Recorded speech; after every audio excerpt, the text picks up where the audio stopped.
Alright there folks, what's going on? Welcome back to the channel. Always a pleasure to see you, hope we're all doing good. We have reached the quarterfinals in Adelaide and Auckland. We will touch on yesterday's games in a sec. Before we do, like the video if you would, subscribe if you're not. Now is most definitely the best time to do so. You know, the Australian Open is right round the corner, so do yourself a favour, get subscribed, stick your notifications on. If you want to support the channel, links in the description and the pinned comment along with the picks if there are any. I'm not so sure what I'm going for today, so I'll probably decide halfway through or towards the end of the video, although I imagine if I have went for anything, trying to predict the future here, there'll be something in the pinned comment, as there always is. But anyway, first things first, what did I have yesterday? I had Nishesh for a set and Christopher O'Connell for a set. Christopher O'Connell, man, you know what, I've been destroying my sleeping pattern, having to go to work absolutely shattered just to try and catch some of these games, and Christopher O'Connell shot that first set away, man. I was fairly disappointed there. Yeah, you got the early break as well, got broke back instantly. You got to call it how it is, he was dumping the tiebreaker. He was fucking dumping the tiebreaker, and after witnessing that I was not very hopeful for the second, so you know, it is what it is. The Struff game as well, funny thing about that, I about 10 minutes after I put that bet on, it got suspended, and then when I went to check later on, did this happen for anyone else, there was no market for it for about 2 hours, so I just assumed one of them had pulled out. I thought, oh, that must be a walkover, forgot all about it, and I woke up this morning and I seen he got absolutely drilled by Monfils. Fucking didn't expect that, especially from Monfils off the back of that Martinez performance, but it's the way she goes, isn't it? It's the way she goes. You're not going to catch me moaning. No, sir. Got to get one back today, haven't we? Got to try and get one back today. We'll see what we can do. Right then, where do we start here? I'll tell you what. Start over in Auckland. First off, so this one doesn't actually count. I'm actually watching Alex Michelsen and Nishesh play right now. Like, they're just starting to play. Like, I've not long got home from work, but we have got a couple hours until the next one, so you know, you should have enough time to get the video in. I don't know who's going to win. Who would have thought? They've just played each other in the next gens. Look, this is irrelevant. It's literally happening in front of me right now. It doesn't matter. I apologise. If anyone's had a bet on this game, still let me know in the channel, in the comments. Got Michelsen around 1.65 on the decimal. I just would have took Nishesh for a set again, probably on the accumulator. Maybe even for him to win, you know. He's been really good. Really good. Doesn't matter. We'll see what happens. One that is yet to get underway anyway. And we've just been speaking about him then. We've got Gael Monfils, Facundo Diaz Costa. Gael Monfils. Now I'm seeing 1.37, no, 1.36 is that? 1.36 on the exchange. Big that in, a big favourite that. I mean, he has just annihilated Struff. He fucking battered him. What was that, like 6-2 in the first set, and then was it a tiebreaker? Something like that. Something roundabout. Facundo Diaz Acosta. I feel like a twat now because I completely writ him off at the start of the tournament, didn't I? And he made Cam Norrie look like a divvy. And then he's just beat Sebastian Baez in 2 as well. I'm still not having it, you know. I still stand by what I say. You can't be getting beat by him. Gael Monfils cannot be getting beat by Diaz Acosta today. Cam Norrie looks shit. He really did. I'm sorry, Cam, but you looked well off it. And Sebastian Baez, as we know, clay merchant, isn't he? 2 clay babies going at it there. Doesn't hold much weight. I was worried about Monfils coming up against Struff because he didn't look too great against Pedro Martinez. But having went back and watched the game and looking through the numbers statistically, Gael Monfils was fucking brilliant against Jan-Lennard Struff. Really, really good. That save, he was so dominant behind the serve.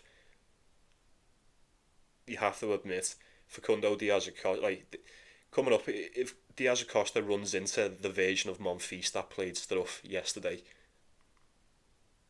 he's going to struggle really, really bad. I think he will, you know. Like, alright, he has been playing well. I didn't think he'd still be here. I didn't. He's been pulling up. Well, it was the upset against Cam Norrie. I think he was a slight favourite, was he? He may have been. I'm not too sure. Against Sebastian Baez, he's a massive dog again now. He is. I think Monfils will have more than. Well, I know he's got more than enough to deal with Diaz Acosta. It might start off a bit sketchy. It very well may do. I'm willing to roll the dice on the veteran in Monfils here. I really am. He should he should very, very, very well be able to deal with whatever Diaz Acosta's got. I'm just saying. And if for fucking whatever reason he doesn't, if for some reason Monfils, yeah, actually I'm not even saying it. No, we'll reconvene on the matter tomorrow. But I wouldn't mind sticking Monfils on an accumulator if I was just getting one around evens. You know, if I was doing a little parlay around evens, a little double, something like that. I'm pretty certain Monfils wins. I know the odds aren't exactly the best. You know, they could be better. Of course they could, but I'm fairly certain he wins. Fairly certain he wins. If you're going to put in a performance like that against Jan Leonard Struff on the hard court, you've got to beat Facundo Diaz Acosta. I'm sorry, but you just have. It'll be Monfils for me. And the next one we've got Roberto Carballes Baena, Zizou Bergs. Getting Zizou Bergs. Now I've got him here at 1.7. 1.67. Sorry, it keeps flicking up and down. 1.67. That seems a bit too. I'm looking at the wrong thing here. 1.6. He's 1.6. Fuck me. Didn't I say Francisco Cerundolo would probably get beat by Carballes Baena? I said it, didn't I? I should have fucking bet that. He's getting a lot of praise now because he's just smoked Cerundolo, and you know what, he looked alright as well. I don't think he dropped a serve once. Didn't come close to it. What was the result? 6-2, 7-5. Good shit from Carballes Baena, but as I mentioned in yesterday's video, Cerundolo is very, very untrustworthy on the hard court. I'm not surprised. I'm not surprised in that whatsoever. The game before was Daniel Altmaier 2-1.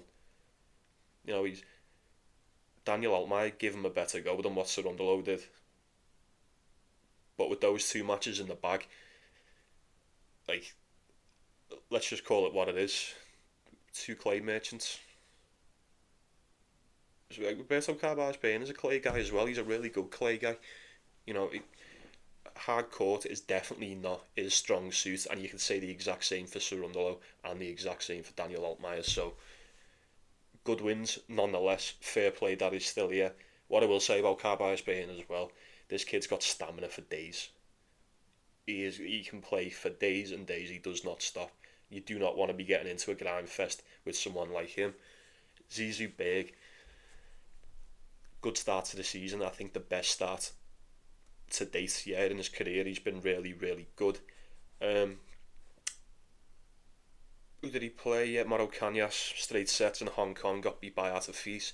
He's beat Pablo Carreño Busta, I was happy with that. Beat Francisco Comisania, he beat Isaac Bearcroft, and then he looked good against Luca Nardi last night. Solid behind the serve. Solid behind the serve. Once again, a lot more powerful. You know what you're going to get. It's a slight contrast in styles here, isn't it?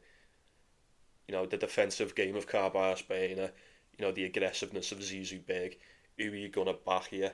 I would like to think that while we're in Auckland on the hard court, these conditions would, even if it's just slightly suit Zizou Bergs in this spot. I'm not going to say he's going to have to come up, you know, go out all guns blazing sort of thing. He's going to have to come out really good, I know that, but he should just have enough to get past Carballes Baena without having to go to the extreme, you know. I'd have thought, if you're going to beat Pablo Carreño Busta, you should most definitely be beating Roberto Carballes Baena, and I know that's probably a little bit controversial because Carreño Busta's been out for a while, but I think he's a better player than Carballes Baena. It's a lot of syllables in these Spanish names, innit? I'm gonna wrap this one up before I have a fucking aneurysm. 1.6 on the decimal there. It'd be Zizou Bergs. I think he just if anything, he'll just edge this one. He'll just edge it. I don't think Carlisle's Bain is going to make it easy for him. I highly doubt it, but if this was on the clay, we'd be doing the exact opposite. So let me know what you think on that. If you Zizou big or nothing. And the last one, we've got Mensah and Nuno Bosch. Oh, once again, I said it about Ben Shelton as well, didn't I? Although he weren't terrible by any means. He just, a little bit rusty. First game back in the season.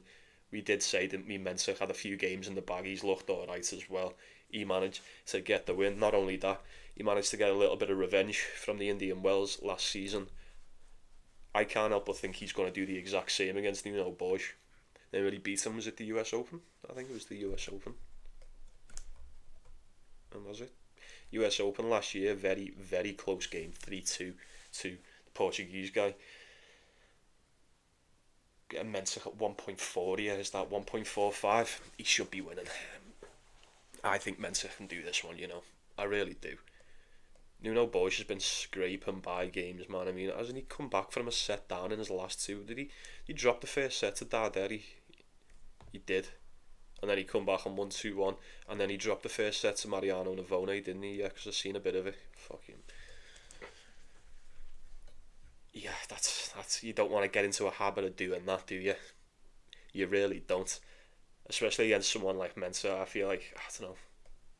Can't really say that because Mensah's definitely got a drop set in him, hasn't he? He dropped one against Ben Shelton, dropped one against Carreño Busta. Fuck. I think it'll be Mensah, Am I going to take this? Am I going to touch this? I don't know. I'm still, every time I go to bet Mensah, even if I'm 100% certain, I'm still not. There's something about him, isn't there? Something about him that makes me just, I don't know. I'd love to. Perfect little parlay piece there. I think the revenge spot is in order here for Jakob Mensah. He should definitely, not definitely, but I'd expect him to get it done against this version of Nuno Bosch, who, like I've just said, he's been lucky to get past the two Italians in his last game, Luciano Darderi, and then Mariano Navone. I said two Italians, fucking Argentinian, that are clay merchants, basically. It'd be Mensah for me. Let me know if anyone's taking it. And then we will go through Adelaide, is it? Yeah, Adelaide. Right then, if you're still watching, folks, and you're not subscribed, what are you playing at? Hey, do yourself a favour, hit the button, stick your notifications on. We're going to be covering that Australian Open day in, day out, so we'll be going good for that one. I appreciate it. And, okay then, these should be quick. I don't think I've got anything for these, so Tommy Paul's playing Dinky. Tommy Paul 1.3 on the decimal. He should be winning. We all know Tommy Paul should be winning this, right? He's so good on the hard court. I think he's the number one seed. He is the number one seed. He's favourite to take this tournament.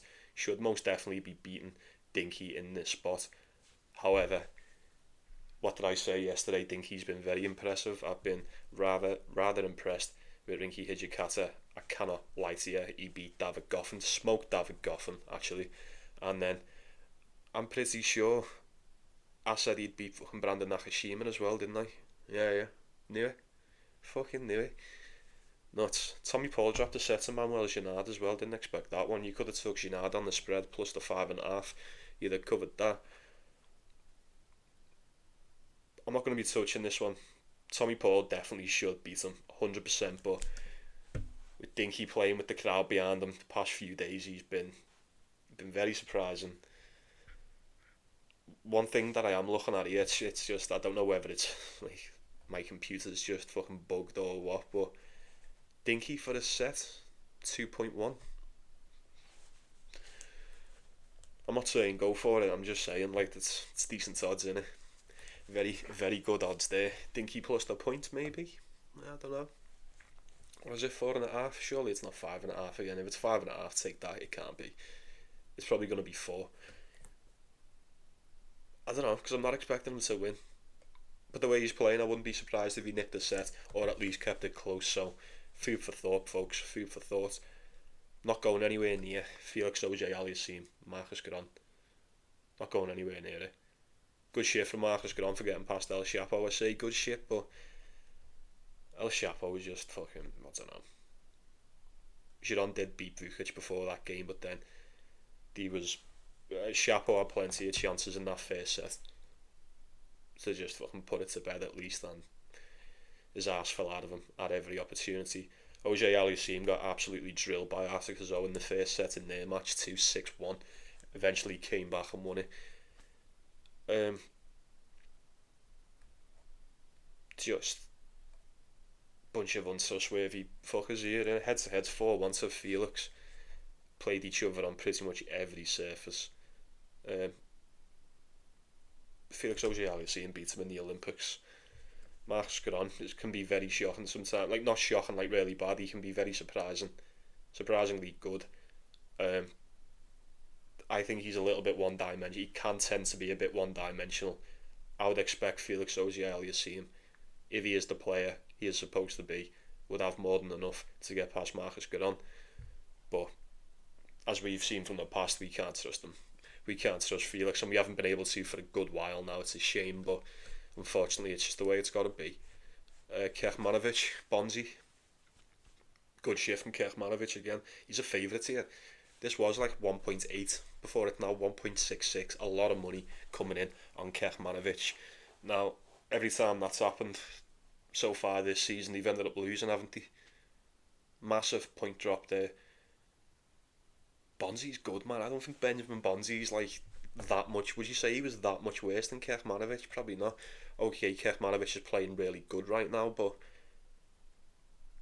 Benjamin Bonzi's probably playing just as good, if not better. If you look at the results, Kekmanovic beat Bublik and he got it done against O'Connell, but pure capitulation from O'Connell there in that game.